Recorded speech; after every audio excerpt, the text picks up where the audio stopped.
Howdy, y'all. Bill Luciano, eyes to see, ears to hear news. Not having to worry about any lights. The sun's going down pretty early these days, but I have some. I think y'all might be very interested in. I'm not going to talk much. This is going to be more of a documentary form, so please, Bill Luciano, eyes to see, ears to hear news, coming at you with a special breaking news report from Clarion Project. This will be 2 parts. I love you. Pray for you always. Please share with somebody you know. When you want to get to the heart of something, follow the money. America's Ivy League schools under the microscope.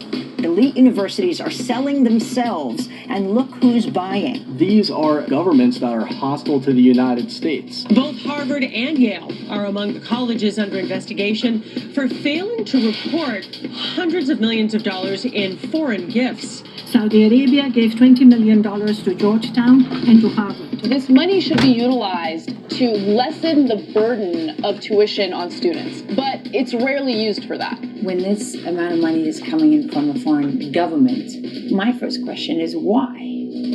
Why?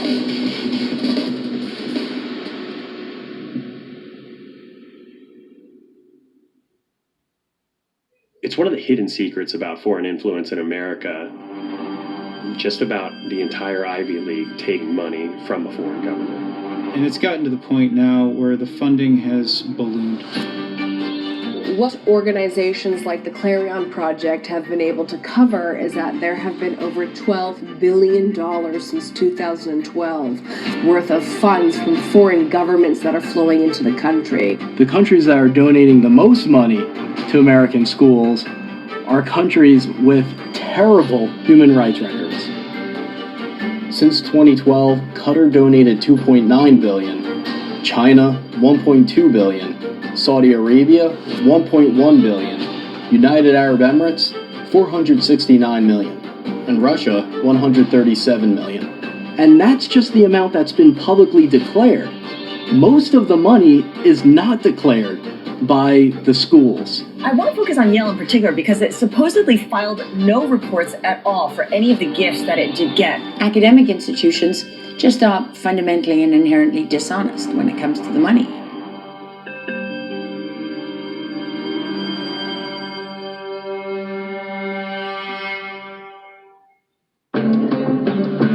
The government's investigating some of the nation's most prestigious colleges. The Department of Education conducted investigations of several prominent American universities. They sent a letter to the Senate subcommittee, which actually shone a light on what's actually happening. One university had multiple contracts with the Central Committee of the Communist Party of the People's Republic of China. That American colleges and universities have provided unprecedented levels of access to foreign governments, corporations, and persons without adequate oversight.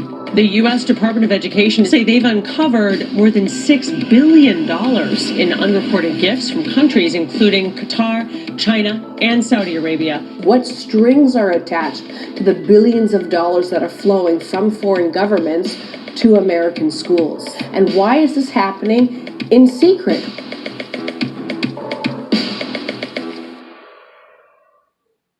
You know, I don't think we all need to get into our defensive crouches. You know, we're in a globalized world, and universities have relationships all over the world. And I think generally this is all a good thing.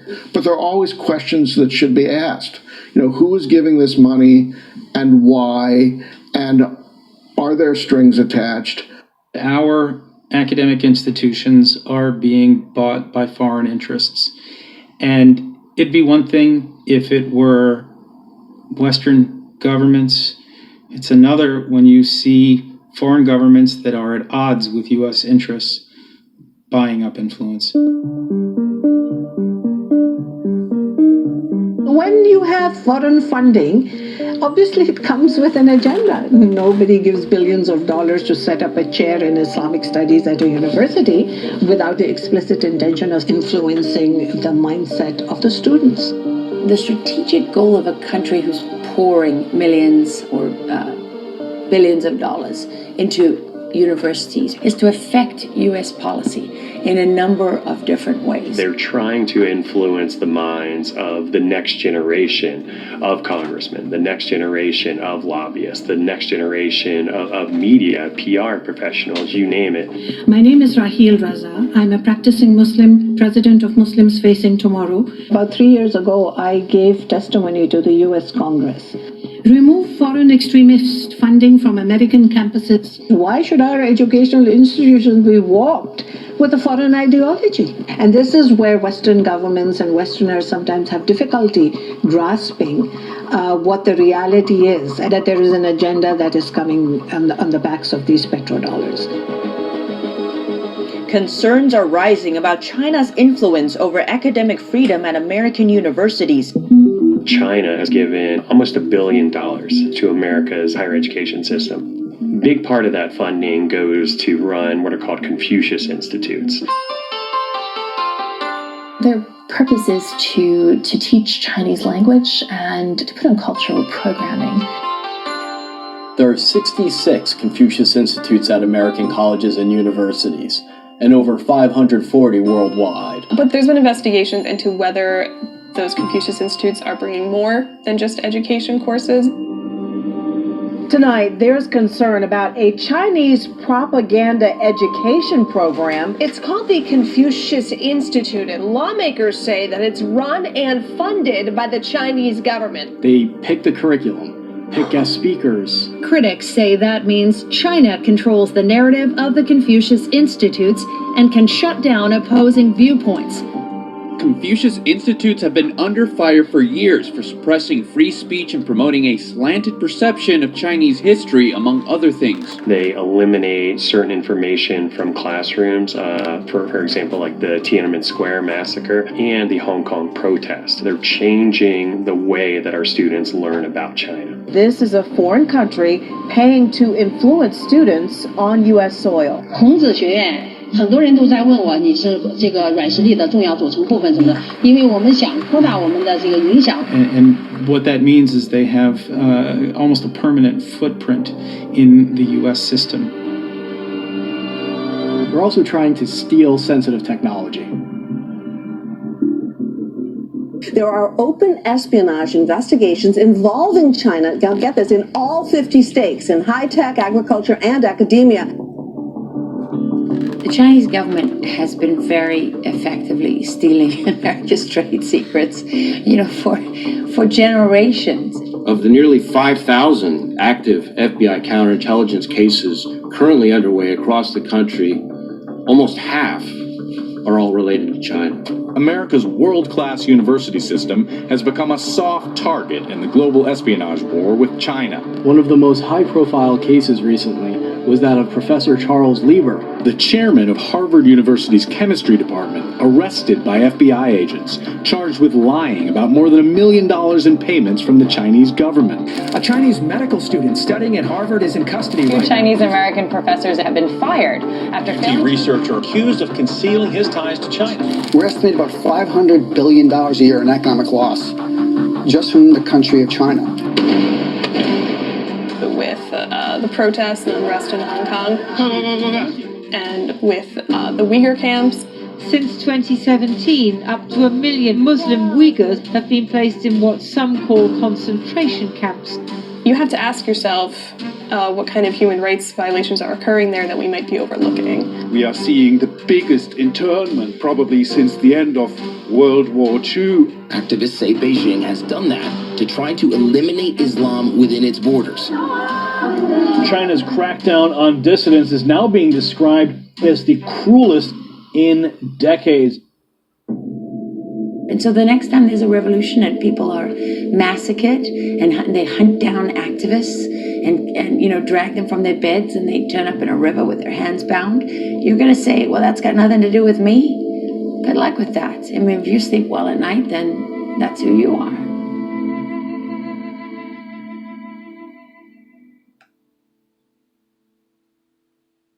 There are some entities within universities that are more aggressive about seeking money and much less aggressive about caring where it comes from. The MIT Media Lab, in retrospect, is certainly one of those. Despite the scrutiny, the Massachusetts Institute of Technology has extended its partnership with the Russian research institute Skoltech, though that cooperation has raised U.S. concerns ever since it was launched. We found that MIT received over $83 million from Russia. About half of that came from a Russian official who has been sanctioned for his involvement in Russia's malign activities around the world. Viktor Vekselberg is a Russian billionaire who is quite close to Vladimir Putin. The Russian oligarch was sanctioned for his part in helping to, quote, destabilize Western democracies. U.S. intelligence officials fear the Russians are using Skolkovo for nefarious purposes. Russia, it's well known that they have a long-standing information operation to try to influence Americans. The world woke up to the reality of election meddling when Russia was exposed for interfering in the 2016 US election. There is no serious dispute that malign foreign actors like Russia are working to subvert our democratic processes and sow chaos in our political system. So when we see the Russians buying up influence in our education system, it does raise a lot of eyebrows.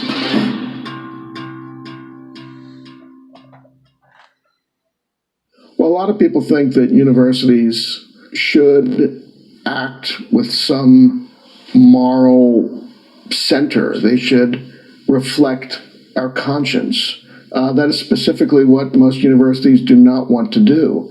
You know, they may have Latin phrases that talk about, you know, doing good in the world and so forth, but they are huge corporations and they are loath to do that. The reality is that colleges in the United States today like to have flashy campuses. They like to have big programs, and that costs money. U.S. universities are facing new scrutiny over their close ties to Saudi Arabia. Earlier this year, Crown Prince Mohammed bin Salman visited both Harvard and MIT on his first official tour to the U.S. Mohammed bin Salman, known as MBS, is the crown prince, but really the de facto ruler of Saudi Arabia, came over to this country and took a grand tour. He's taken meetings with Tim Cook, Bill Gates, and has even had Starbucks with Michael Bloomberg. And he was welcomed as a modern leader, and that was his intent. But the truth is, MBS is far from the political reformer that he's been presented as. There's a photo of him shaking hands with the president of MIT. In the background of that photo is a man who was later implicated in the murder of Jamal Khashoggi. Jamal Khashoggi, a pretty prominent journalist and columnist, went to the Saudi embassy in Turkey and he never came out. He was inside that Saudi building and he was murdered. A Turkish official tells the New York Times Saudi agents had dismembered his body with a bone saw they brought for the purpose. And it was shocking and it was awful. The CIA has concluded with high confidence that Mohammed bin Salman helped to orchestrate the murder of Jamal Khashoggi. CNN has now obtained hundreds of text messages showing the Washington Post journalist's blunt criticism of the Saudi Crown Prince Mohammed bin Salman, saying, quote, "He's like a beast, like Pac-Man. The more victims he eats, the more he wants." Talk like this is dangerous for those from a country with one of the world's worst records for human rights. But even before the Khashoggi incident, the Saudis were and are involved in a war in Yemen and are very credibly accused of war crimes.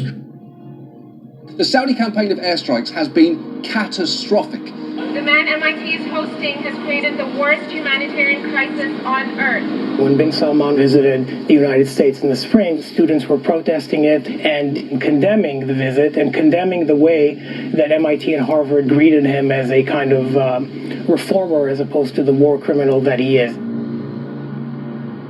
When he comes to a campus like Harvard or like MIT, that provides him with a level of legitimacy that I don't think he would otherwise have.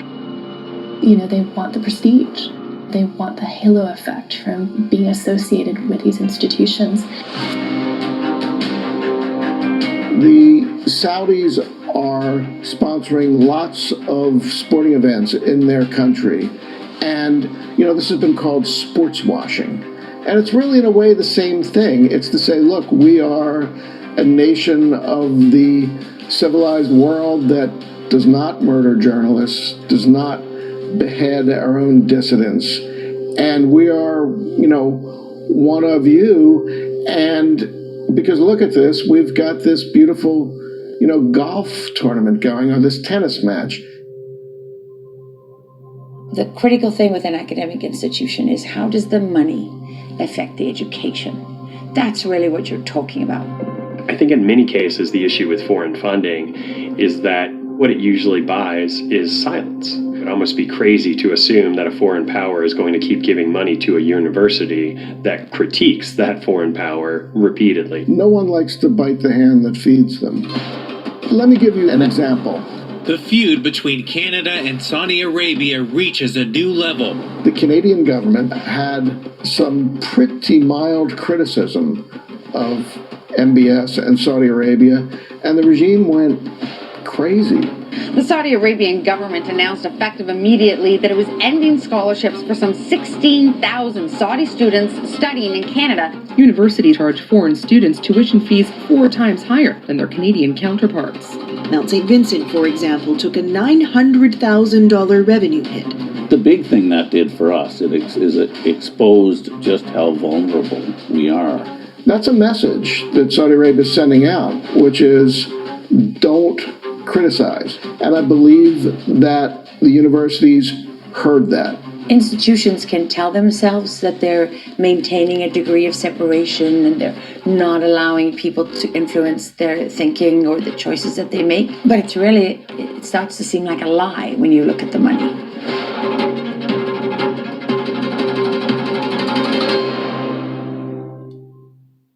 If you're a parent and your child is going to a university, you can't really know which foreign governments are at least partially helping to fund that education. We have the foreign government of Qatar, for example.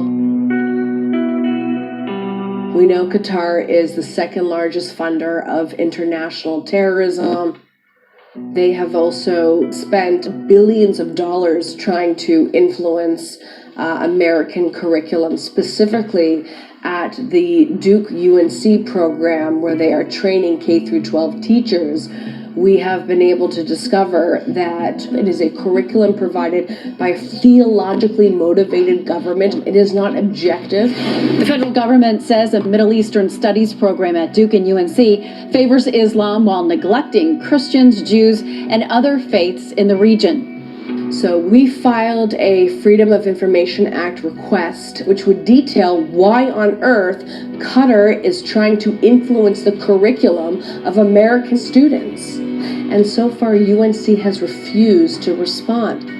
We've even seen foreign countries go to court to stop Americans from learning about these donations.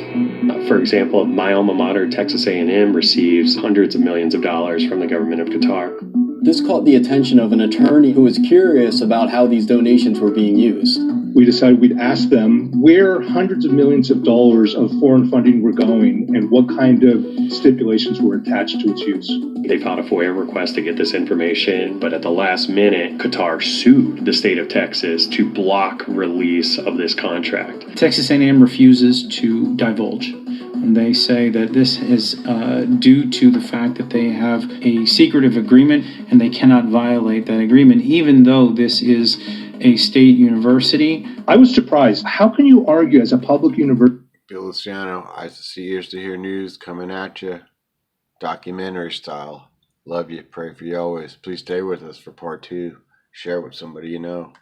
University that your sources of funding and possible influence are confidential or a business secret. I mean, there should be total transparency. It's a very strange thing when you begin to see foreign countries from the Middle East suing the Attorney General of a state in a democracy for the release of information that should be public.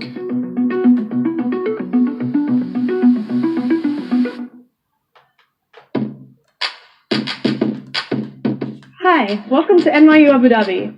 A lot of Americans probably don't know, but there are a number of branch campuses from American universities in undemocratic countries around the world. In Qatar, in the UAE, in China, Thailand as well. There's this expansion happening. You've got universities, you've got Duke is in China, Northwestern is in Qatar, NYU is in Abu Dhabi, Yale is in Singapore, 70 more, right? Welcome to Northwestern. Qatar has what they call Education City, where you can even register with 5 other top American universities. Qatar is spending billions of dollars so that American universities can set up campus in Doha. I think it's great that these universities offer this type of education. We also think that you learn best from a free and open education. And the concern here is that universities are maybe promising something that they can't deliver. You talked about what liberties and the lack of liberties that you have in this country. When they go into the community, they must... All right, I'm going to cut it off there so I can get the second part done. It's getting late. Bill Luciano, Eyes to See, Ears to Hear News. Love you. Pray for you always. Please, please, share with somebody you know.